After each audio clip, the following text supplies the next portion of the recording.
In the kingdom of Galacia, winter's breath froze the earth. A furious storm tore across the mountains. Two wandering princes, Pericles and Musidorus, fought against the wind, seeking shelter. The storm grew wild, hurling hail like stones.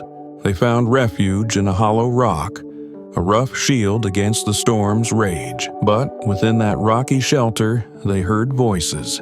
Hidden in the shadows, the princes listened. What they heard was no ordinary talk. It was the sound of grief. An old man, blind and broken, a young man guiding him through the storm. The old man spoke first. "Leonatus," he said, "you refuse me the peace I beg for. Let me die. My misery is greater than death. Leave me to my fate." But the young man answered softly, "Father, do not ask me to abandon you. While I can serve you, I still have life."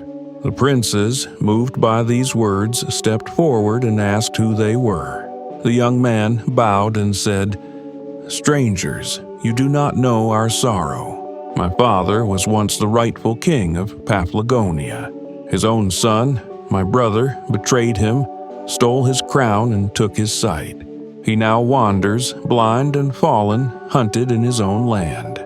Then the old man lifted his face toward the faint light and said, "My son hides the truth. Gentlemen, I was not only wronged, I was wicked. My sin began before my fall." He told his story. Once he had two sons, one born of his queen, the other by a concubine. The bastard son, through deceit and lies, poisoned the king's mind against the true heir, Leonatus. "By his whisperings," the king said, "I was led from mistrust to hatred, and from hatred to murder. I ordered loyal servants to take my good son into the forest and kill him, but they spared him. He lived in exile, fighting as a poor soldier. Meanwhile, I was enslaved by the very son who deceived me. He took my throne, he blinded me, and when I was useless to his pride, he cast me into the wild to beg for bread. Now this son, whom I wronged, has returned, to guide and protect me. I begged him to lead me to the cliff and let me die, to free him from my shame, but he will not. Such is the cruelty of kindness." Before the princes could speak, the sound of hooves thundered across the rocks. It was the bastard son, Plexirtus. He rode with 40 soldiers, seeking his brother's death.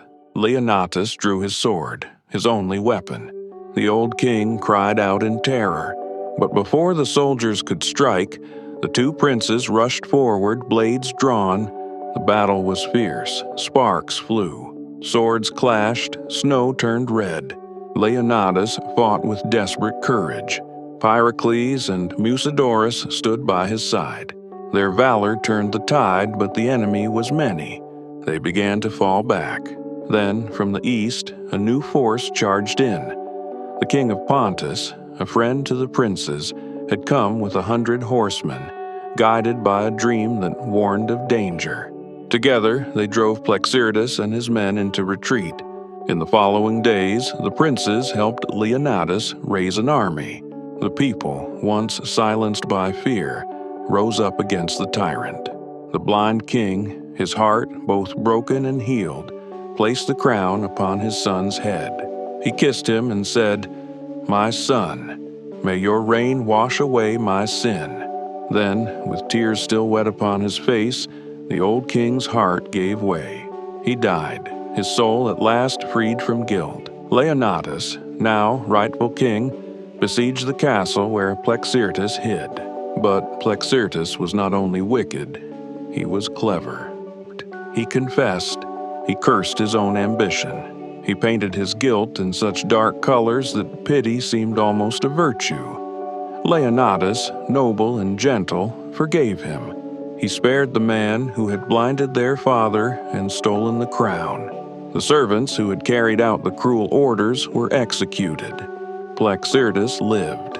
Pericles and Musidorus, having restored peace, departed with Tydeus and Telenor, 2 knights once loyal to Plexirtus, now bound by honor to the princes. They traveled across kingdoms, righting wrongs, fighting wars, and defending the weak. Their next journey took them to Lycia, where Queen Arona was besieged by the king of Armenia. They joined her cause, fighting side by side with heroes of legend. But the memory of the blind king and his sons remained in their hearts, a lesson written in sorrow and courage. The story of the blind king and his sons is one of sin, suffering, and salvation. A father blinded by his pride, a son faithful beyond reason, a brother destroyed by greed. It reminds us that no darkness is deeper than a guilty heart, and no light is brighter than forgiveness.